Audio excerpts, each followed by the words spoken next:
Hello guys, welcome back to our YouTube channel facts centre. ఈరోజు video ఎలాంటిదో అని అయితే మీరు thumbnail అయితే చూసుంటారు కదా. అండ్ ఈ వీడియో ఐపీఎల్ గురించి కాబట్టి ఫస్ట్గా వీడియో స్టార్ట్ చేసే ముందు ఐపీఎల్ ట్రోఫీ గెలిచిన కలకత్తా నైట్ రైడర్స్కి అండ్ రన్నరప్ అయిన సన్రైజర్స్ హైదరాబాద్కి హార్ట్ఫెల్ట్ కంగ్రాచులేషన్స్ అయితే చెప్తున్నాను అనమాట. రెండు టీమ్స్ చాలా కష్టపడ్డాయి ఐపీఎల్ ఫైనల్కి రావడానికి. వాళ్ళ బ్యాటింగ్, బౌలింగ్, ఫీల్డింగ్ అన్నిటి వల్లే వాళ్ళు ఫైనల్కి అయితే వెళ్ళారు కదా. ఈవెన్ సన్రైజర్స్ హైదరాబాద్ కూడా కలకత్తా ఎలా అయితే ట్రాఫీ గెలిచిందో సన్రైజర్స్ కూడా ఏం తక్కువేం కాదు, ఎన్నో రికార్డ్స్ తన సొంతం అయితే చేసుకుంది అనమాట. Like fastest power play score ఒకటి, తర్వాత హైయెస్ట్ టోటల్ ఒకటి, ఇలా చాలా రికార్డ్స్ అయితే వాళ్ళ సొంతం అయితే చేసుకుంది కదా. సో ఈరోజు టాపిక్ వచ్చేసి ఐపీఎల్ స్క్రిప్టెడా అని. అండ్ ఇది మనం 4 phases చూద్దాం. ఇంకెందుకు ఆలస్యం, let's start the video.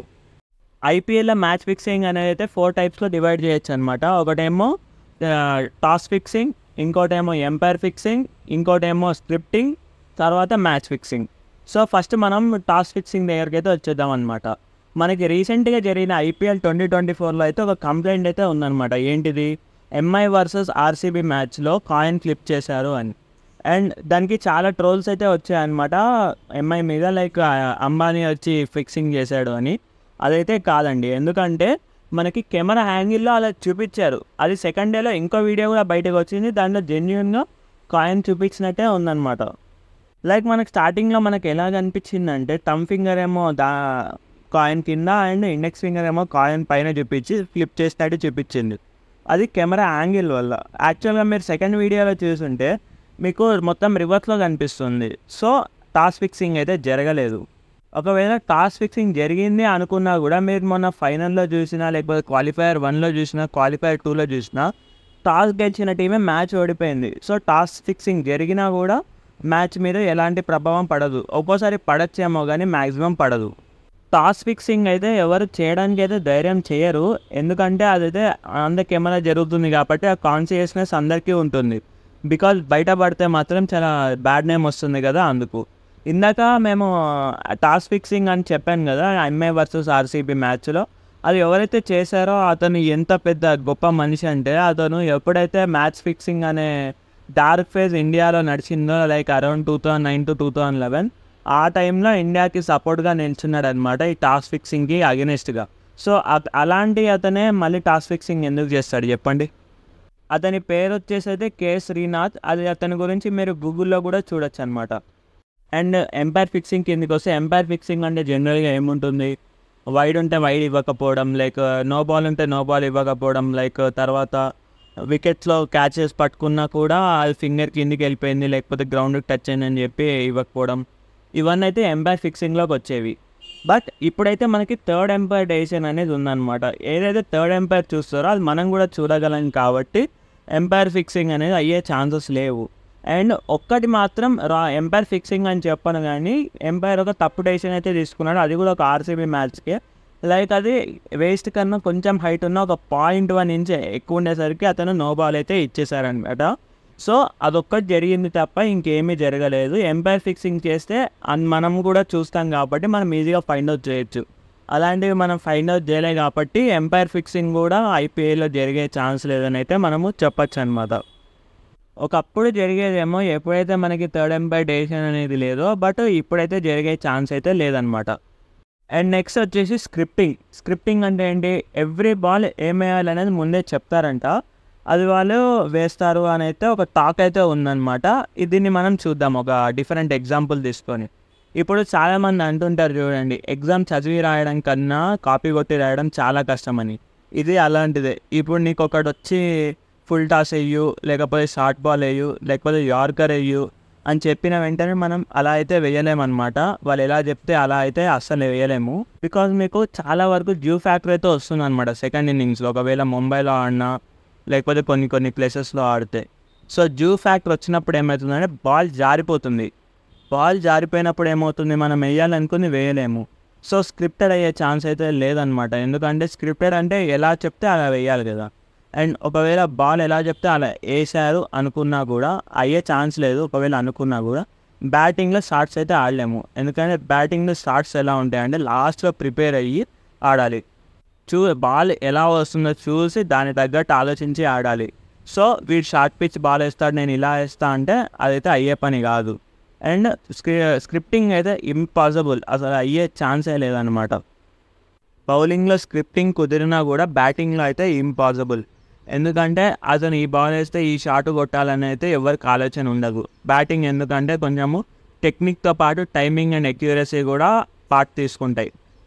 బ్యాటర్కి ball middle అయితే అయినా కూడా ఒక్కోసారి అవుట్ అయ్యే ఛాన్సెస్ ఉంటాయి. మిడిల్ అవ్వకపోతే ఒక్కోసారి సిక్స్లు వెళ్ళే ఛాన్సెస్ కూడా ఉంటాయి. It depends upon the ground, accuracy, pitch and everything. ఎలాగో పిచ్ మాట వచ్చింది కాబట్టి పిచ్ గురించి కూడా చెప్పేస్తాను. పిచ్ అనేది ఎవరైతే హోమ్ గ్రౌండ్లో ఉంటారో వాళ్ళే పిచ్ డిసైడ్ చేస్తారన్నమాట, ఏ పిచ్లో ఆడాలి అనేది అయితే. సో అది మాత్రం మనకు ఛాన్స్ ఉంది, ఇట్స్ లీగల్.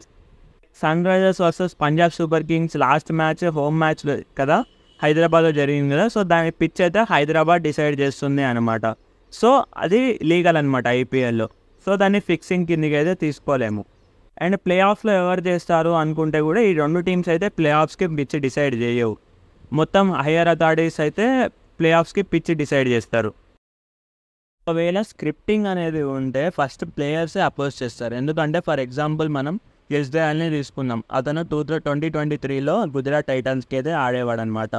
అతను ఆ కేకేఆర్ మ్యాచ్లో లాస్ట్ ఓవర్లో రింకు సింగ్కి 30 runs కన్సీడ్ చేశాడు. 5 sixes రింకు సింగ్ అయితే అతని బౌలింగ్లో కొట్టాడు అనమాట. ఇప్పుడు అతని దగ్గరికి వెళ్ళి దయాల్ నువ్వు నీకు ఇంత డబ్బులు ఇస్తాం, నువ్వు 5 sixes ఇచ్చేయంటే అతను ఒప్పుకుంటాడా? ఒప్పుకోడు కదా. ఎందుకంటే అతని రెప్యుటేషన్ ప్రాబ్లం అవుతుంది. అండ్ అతన్ని వేరే ఐపీఎల్ టీం తీసుకునే ఛాన్స్ కూడా ఉండదు కదా. సో అతను ఎందుకు ఒప్పుకుంటాడు చెప్పండి? షార్ట్ టర్మ్లో అతనికి ప్రాఫిట్ ఉన్నా లాంగ్ టర్మ్లో అతనికి లాసే కదా. ఇప్పుడు రషీద్ ఖాన్ ఉన్నాడు. రషీద్ ఖాన్ మంచి బౌలర్, అతనికి వచ్చి మేము 6 sixes ఇచ్చేయంటే అతను ఒప్పుకోవాలి కదా. అండ్ బ్యాటింగ్లో కూడా అంతే. ఇప్పుడు డేవిడ్ వార్నర్ చూసుకున్నా, ఎవరు చూసుకున్నా మీకు నువ్వు అవుట్ అయిపో నీకు ఇంత ఇస్తామంటే వాళ్ళకి షార్ట్ టర్మ్లో ప్రాఫిటే, బట్ లాంగ్ టర్మ్లో అయితే లాసే కదా. సో అందుకే ప్లేయర్స్ అపోజ్ చేసే ఛాన్స్ అయితే ఉందన్నమాట. అండ్ ఫైనల్గా వచ్చేసి అయితే మ్యాచ్ ఫిక్సింగ్. మ్యాచ్ ఫిక్సింగ్ గురించి మీకు చాలామందికి తెలిసే ఉంటుంది. 2015లో చేసిన మ్యాచ్ ఫిక్సింగ్ అయితే Rajasthan Royals and Chennai super Kings రెండు టీమ్స్ 2 years అయితే బ్యాన్ అయ్యాయి అనమాట. ఆ తర్వాత ఏ టీం కూడా డేర్ చేసి ఉండదు అనుకుంటున్నాను మ్యాచ్ ఫిక్సింగ్ చేయడానికి. మీకు సిఎస్కే ఎంత పెద్ద టీమో అండ్ రాజస్థాన్ ఎంత పెద్ద టీమో అయితే మీకు తెలిసి ఉంటుంది. సిఎస్కే అప్పటికే 3 trophies అయితే గెలిచింది. అండ్ రాజస్థాన్ వచ్చేసి సిఎస్కే అప్పటికి 2 trophies గెలిచింది అనుకుంటా. అండ్ రాజస్థాన్ వచ్చేసి 1 trophy అయితే గెలిచింది కదా. ఎంత పెద్ద టీమ్సో మీకైతే తెలిసి ఉంటుంది. సో అంత పెద్ద టీమ్సే బ్యాన్ అయ్యాయంటే మిగతా చిన్న చిన్న టీమ్స్ అయితే మీరు చూసుకోండి. స్ట్రిక్ట్ రూల్స్ తర్వాత కూడా 2-3 మ్యాచ్లు అయితే మ్యాచ్ ఫిక్సింగ్ అయ్యే ఛాన్స్ అయితే ఉందన్నమాట. బట్ ఎవరు చేయరనే అనుకుంటున్నాను. బట్ మ్యాచ్ ఫిక్సింగ్ చేసే ఛాన్స్ అయితే డెఫినెట్గా ఉంది. Teams out of the box మాట్లాడుకొని అయితే మ్యాచ్ ఫిక్సింగ్ అయితే చేసుకోవచ్చు అనమాట. బట్ ప్రూవ్ అవుతే మాత్రం it will be a big pass to the team. ఒక్కోసారి టీమే మొత్తానికి ఎగిరిపోవచ్చు. సో దీనికి ఒక కన్క్లూజన్ ఇవ్వాలంటే ఫైనల్గా నేను చెప్పొచ్చేది ఏంటంటే మ్యాచ్ ఫిక్సింగ్లో 4 types ఉంటాయి కదా మనం చెప్పాము. ఒకటేమో టాస్ ఫిక్సింగ్, ఒకటేమో umpire fixing, scripting and match fixing. Toss fixing అయితే అయ్యే ఛాన్స్ లేదు, ఎందుకంటే అది ఇన్ ఫ్రంట్ ఆఫ్ కెమెరా జరుగుతుంది అండ్ మనం అవన్నీ చూస్తున్నాము ఆ వీడియోస్ కూడా. ఇప్పుడు సోషల్ మీడియా ఎంత ఫాస్ట్గా ఉందంటే మనం జరిగితే ఇట్టే చెప్పేస్తుంది అండ్ రాంగ్ ఇన్ఫర్మేషన్ కూడా ఇస్తుంది. అది మనం అవేర్గా ఉండాలి. అండ్ ఎంపైర్ ఫిక్సింగ్ అయితే మన ముందే తెలుస్తుంది వైడ్ అనేది, తర్వాత నో బాల్ అనేది ముందు జరిగేవేమో. ఎందుకంటే అప్పట్లో థర్డ్ ఎంపైర్ డెసిషన్కి వెళ్ళేవాళ్ళు కాదు వైడ్కి నో బాల్కి. బట్ ఇప్పుడు వెళ్తున్నారు కాబట్టి ఇప్పుడు అవి మనం చూడగలుగుతున్నాం. దానికి కూడా ఒక క్రైటీరియా ఉంది. ఆ క్రైటీరియా ఫాలో అయితే వాళ్ళు చేస్తున్నారనమాట. ఆ క్రైటీరియా మనం తెలుసుకుంటే మనం ఇట్టే కనిపెట్టేయచ్చు. అండ్ నెక్స్ట్ మనకు వచ్చేసి అయితే స్క్రిప్టింగ్ చెప్పాను కదా. స్క్రిప్టింగ్ ఫస్ట్ ప్లేయర్సే అపోజ్ చేస్తారు, ఎందుకంటే వాళ్ళ రెప్యుటేషన్ పోతుంది. వాళ్ళ కంట్రీలో కూడా వాళ్ళకి ఆడే ఛాన్స్ దొరకదు ఒకవేళ మీరు ప్లేయర్స్ అమ్ముడుపోయి సరిగా ఆడకపోతే. సో లాంగ్ టర్మ్లో ప్లేయర్స్కే లాస్. అండ్ మ్యాచ్ ఫిక్సింగ్ జరిగే ఛాన్స్ ఉంది. బట్ సిఎస్కే, ఆర్ఆర్ లాంటి పెద్ద పెద్ద టీంలే బ్యాన్ అయినప్పుడు వీళ్ళైతే చేయాలనుకునే ధైర్యం అయితే చేయరనమాట. అండ్ ఈ మ్యాచ్ ఫిక్సింగ్ మెయిన్గా బుకీస్ చేతిలో ఉంటుందన్నమాట. ఎందుకంటే చాలామంది బెట్టింగ్లు వేస్తారు కదా.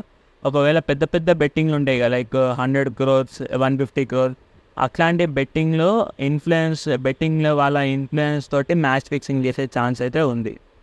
బట్ ఒకవేళ తెలిస్తే మాత్రం they will be a huge cost. They have to pay for it.